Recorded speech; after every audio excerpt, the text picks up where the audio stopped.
Hey everybody, it's Romania Black.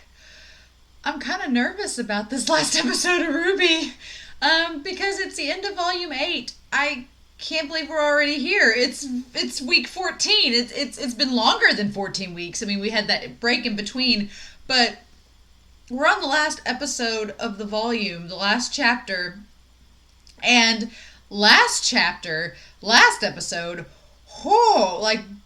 Yang fell over the edge. Is she dead? Is she gone? What's happening? Oscar, Rin, and Emerald are stuck in vacuo with all these nervous people and a sea of flying Grim attacking, and they can't go back. Jean and Nora are flying around, presumably. I don't know what we're doing there. I kept thinking Nora was going to fly down on her weapon and grab Yang, but she must have been in another portal and she wasn't able to do that. And Cinder is fighting Penny. Penny is no longer a robot, so there's that to take into consideration. And Blake is unhinged because Yang is gone, and Neo is fighting Ruby, and Weiss is trying to help Penny with Cinder, and it's a lot. And meanwhile, Watts is left to his own devices. Back there, Winter is battling Ironwood, and the Crow is battling Harriet and Vine and Robin. It's just chaos. It is mass chaos, and Salem isn't even here. Salem's not even present. She's not even in the picture. And it's just mass hysteria. And I don't know how to feel about it. We all have been saying, I know everybody in the RWBY fandom was like, oh, this volume's going to be dark. And it's had dark moments, like Jacques died last episode. Ironwood just straight up murdered him. And it's had really dark moments. But I haven't felt, until the last episode, I hadn't felt like the same weight of that darkness that Volume 3 had. Like, Volume 3 had Pyrrha's death, and Yang losing her arm, and the Major and Torchwick's death, and like the main just sense of foreboding and dread, and like your stomach is in knots. I had that feeling watching Volume 3. This last episode was like, I had that same feeling of no, they're not going to do that. No. And the episode's called The Final Word. And the description is, sometimes it's worth it all to risk the fall. And then there's the thing about suicide prevention, which is the fact that they have to put that on this episode in the description is a bit daunting. A bit daunting. I'm not going to lie. So there's that. I don't know what to thank you guys, but I've spent all day dreading this episode. It's always the last episode of a series that or a season or a series that I either feel really hyped about and I want to watch it immediately, or I want to hold off as long as possible. Like, I've been watching Jujutsu Kaisen up until this moment. The season finale of Jujutsu Kaisen just aired. And I was like, yeah, hyped. And with this, I'm like, I'm not ready. But we can't go back now. I guess I could just not react to the last episode and we'll just forget about it until Volume 9. Which will probably be the end of this year. But I'm not going to do that. No. So, here we are. Guys. Holy crap. But yeah, we're going to watch this. Episode 14 of Volume 8. Okay. So, I guess I'll see y'all on the other side. But I hope you enjoyed these reactions. I've watched RWBY. I got into RWBY during Volume 3, and I've watched it every year since then. So it's been like nearly 6 years of watching this show, and it's been so fun and wonderful. And I don't know what to think about this episode. I'm sure I'll have thoughts when it's over, but in the meantime, I hope you'll enjoy the reaction. Please feel free to comment down below, and we're going to start episode 14 here in 3, 2, 1. Let's go!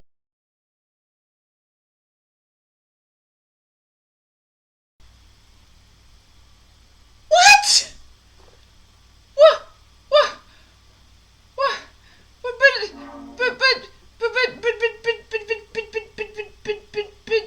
But, well, they went somewhere. They went somewhere. watch this episode, I haven't felt that down after watching a finale of RWBY since Volume 3, so you've accomplished that show. But even Volume 3, at the end of Volume 3, even though Pyrrha died and Blake lost her arm, or Yang lost her arm, and all this stuff happened, I still felt somewhat more hopeful because RWBY was going on a quest with Jean and Team Ranger, and we got Salem's reveal, and even though things were dire, it felt hopeful. RWBY's gonna go figure out what's going on. She's gonna trudge forward and keep moving forward. And now it's like, what has happened? Where did we go?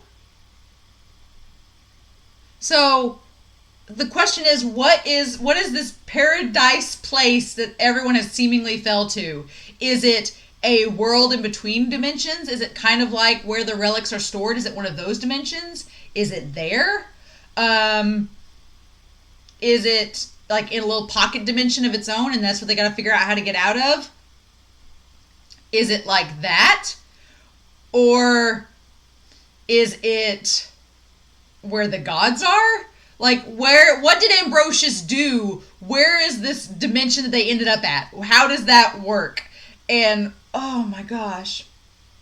And I'm sure there's going to be so many theories about it, but the opening shot with the whale's still dissolving, and it's taken all this time to do so. The sheer panic of, like, Winter and Ironwood's fight. And it's like, you knew it was going to end poorly, Ironwood. Like, we've known for the last 2 volumes that Ironwood... So I guess, is Ironwood dead? Did he fall with Atlas? Because it showed him all by himself at the end in the OP. So did he end up all by himself, dying on Atlas as it fell? There were characters that I felt bad for in this episode that I didn't predict myself feeling bad for. And things that happened that I was like, oh my god. So, like, Nora and John prioritizing the people. And them understanding that Yang's fell. And Crow and them in the bomb. And Vine...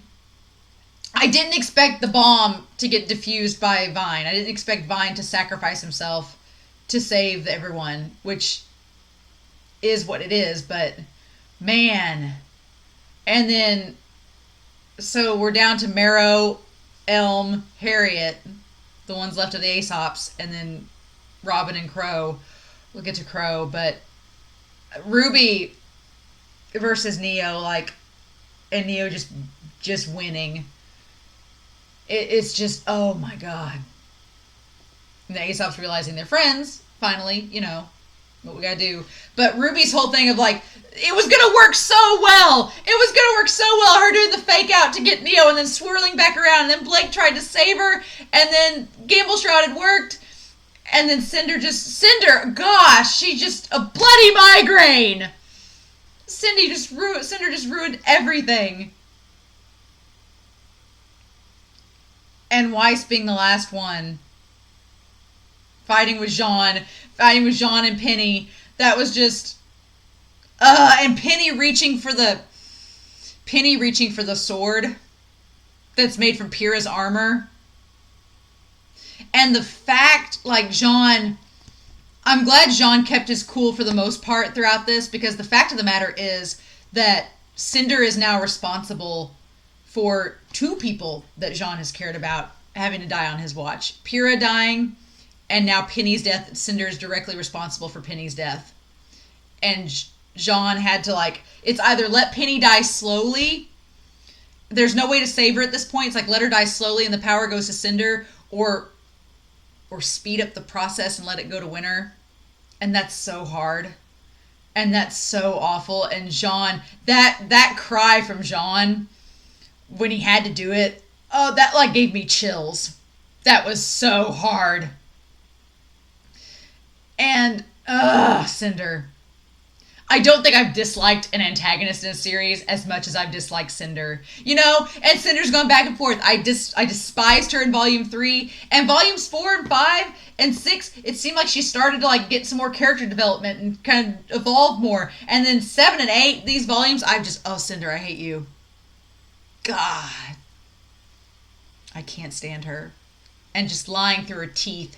And you know, part of me is like, Salem has to know that she's lying about a good deal of it. But she's going to use Cinder for as long as she can. But no, and Jean's like, I'm not going to do that.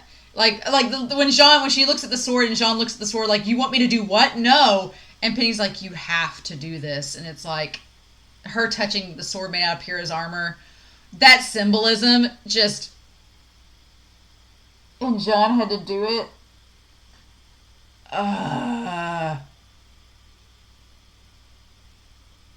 And to know that what it's like when the power transfers, that they're not in the same place, and so that it goes... Yeah, and it's the sword. You see the sword coming in there that was in blood. And Jean crying. I can't believe Penny's dead. I had it in the back of my mind that we were going to lose Penny at some point. I can't believe it was this episode. I was not expecting it at all. I really wasn't. That she died, and Pietro doesn't know, and Maria doesn't know, but she died to give the power to Winter. And Winter, that shot of Winter coming into Vacuo, and that beautiful ice blue contrasting with the sand, and Winter's just pissed. Like, oh, like Winter is going to go to town on these Grimm and just take out all of her frustration on them. But then Jean didn't make it, and she's going to know that. And so Rin and Nora are going to have to deal with losing half their team now.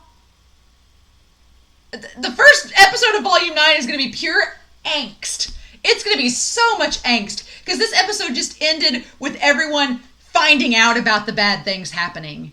And next episode is going to be with them dealing with the bad things happening. Like, Crow is going to have to deal with the aftermath of not knowing where Ruby is. Or Yang, both of his nieces. His whole family. Like, having to tell Tai Yang, how's that going to work?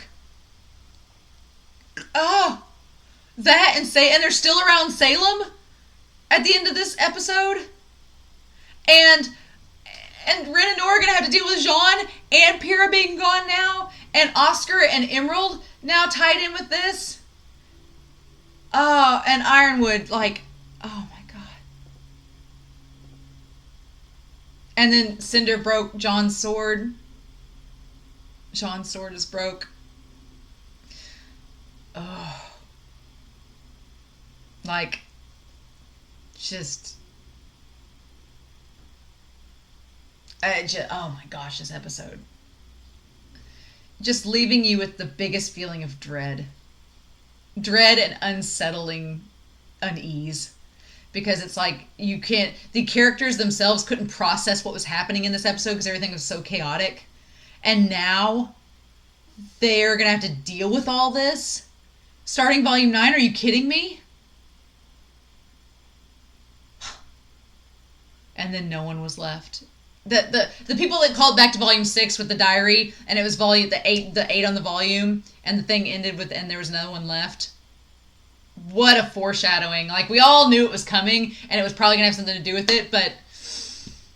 And then, yeah, and Weiss, and Winter just, her sister being gone, and having to deal with her sister being gone, and having to deal with losing her. And, like, she's going to have to tell her family. Whitley and Willow are going to have to find out about Jacques and Weiss being gone.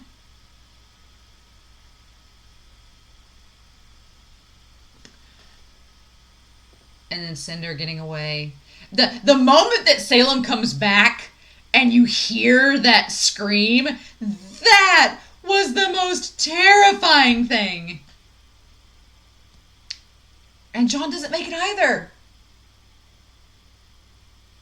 I find the fact that both Neo and Jean don't make it to be interesting. Because it's like wherever Team RWBY ends up, now Jean and Neo are included. And there are two people who have been doubled over by Cinder. They have been worked over by Cinder, both of them. Neo with being betrayed by Cinder, and Jean with having Pyrrha and them gone with that. It's like, oh God. And her crying, Winter, and she's gonna take it out on all these Grimm, like all of her frustrations. Oh my God. But Salem coming back as the Mist and then coming in as Ironwood, the music and just all the cinematography of Atlas Falling was beautiful and so sad and somber. Like, I'm glad most of the people made it out. But man, and Cinder, you just doubled down on all of that. Like, and her being so sincere, before our allies fell. And she lied, saying Neapolitan killed Ruby. And before Ruby and her teammates fell, they used Lamp's final question.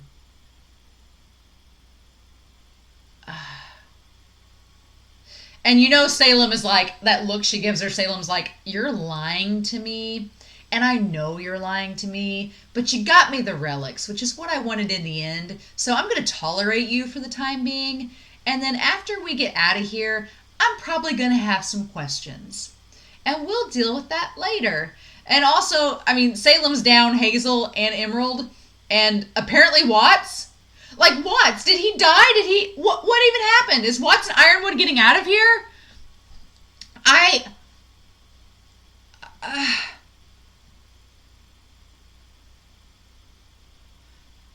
What did you create in its stead? Yeah, she's like, you took the Staff of Creation and added more flames to the fires of Atlas. And yeah, Watts is trying to get out of there. Did she lock him in? Did she lock Watts into that room?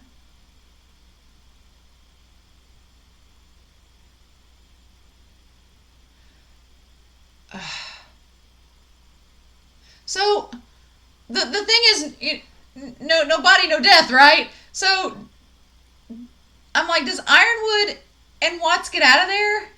Are they both dead? Are they? Are they? The look on Crow's face when he's like trying to get a hold of Ruby.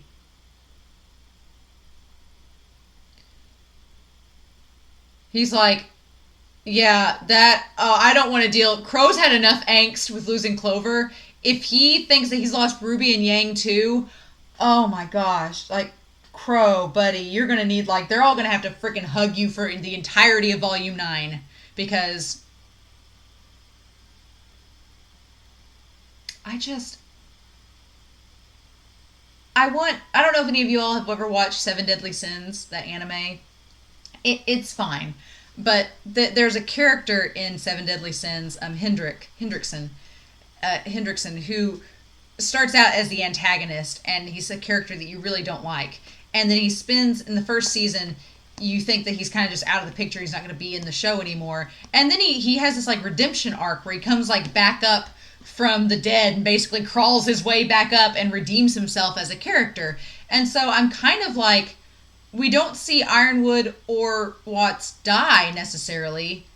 They're obviously in problematic situations, and if they did die, I would understand it. But I'm like, a small chunk of me that's trying to be optimistic and trying to be hopeful is like, but maybe Watts and Ironwood escape Atlas even though it's fell. Maybe it's fine.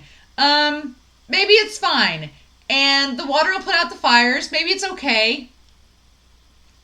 And it'll be alright. And maybe those two characters will have a redemption arc to try to, like, help everybody else out. Sure.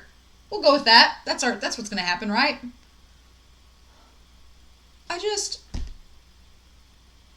This whole episode. Oh. It's like, man, what a cliffhanger to leave us on. To be like, okay, guys, find out what happens next volume. It's like, well, we want to find out now. Because we don't really have any idea of where these characters are going. Or where Ambrosius, he said don't fall, but like why? Where do they go? Because the place that they end up going to looks like a paradise. It looks like there's a beach, and there is Ruby's crescent rose. And it all looks... And there's a giant tree in the center. And the tree... I'm like, are we going back to like... It reminds me of where the Relic of Knowledge was. You know, the big tree that they had there. So I'm like, what? They've clearly gone somewhere. The question is where. And so Volume 9, we're going to have Team Roan, Rin, Nora, Oscar, and Emerald stuck in Vacuo with Winter, the Winter Maiden, and all the citizens of Atlas and Mantle. We're going to have that to deal with, along with Mercury and Tyrion that are there, along with Team Sun, along with all the zaniness that is Vacuo. We're going to have that to deal with. We're going to have Salem and Cinder and Crow and the Aesops and Robin to deal with. And that whole deal. And probably Ironwood and Watts. And then we're going to have wherever Team RWBY and Jean and Neo are. Guys. I want Neo to reconcile with everyone. I could see them, if they all wake up in this place, Neo trying to hurt them, and then them all having like to tie Neo down and explain, what are you doing? Why is this happening? So there's that. And Jean knows Penny's dead. So Jean's gonna have to tell RWBY that Penny's dead. Guys, Volume 9 is gonna be straight up angst for at least the first half, isn't it? It's gonna be a straight up angst fest. Because none of our characters got to process anything in this episode. All the emotions, it all just happened, and it's like the show took a big thing of ice water, and right as the volume ended, the ice water was hitting you. So you don't get to see them process what happens afterwards. It's just like, boop! It's like the JoJo's Bizarre Adventures, like the end credits was like to be continued. It's like a do-do-do-do-do-do, like the little music and everything. That's where this is. I'm speechless. And I'm not gonna lie, I feel kind of empty finishing this episode. It's like, it's hard to feel hopeful at the end of this episode because everything's just gone to hell in a handbasket. And I'm like, show, what are we doing? What have you set up for us? Our characters are gonna go through some deep angst, depression, and needing some therapy starting in Volume 9. That is for sure. And we haven't even seen the aftermath of everything yet. It just started at the end of this volume.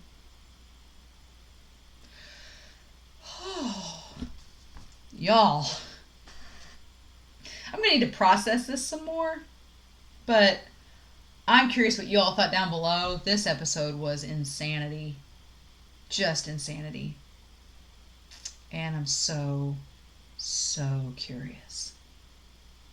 So, in the meantime, I'm going to watch some other reactors watch this final episode and see what they think. I encourage you all to do the same. Please comment down below. Let me know what you thought about the episode. But holy cow, y'all. That's one way to end a volume. I hope you all stay safe. Take care. I love y'all. I really do.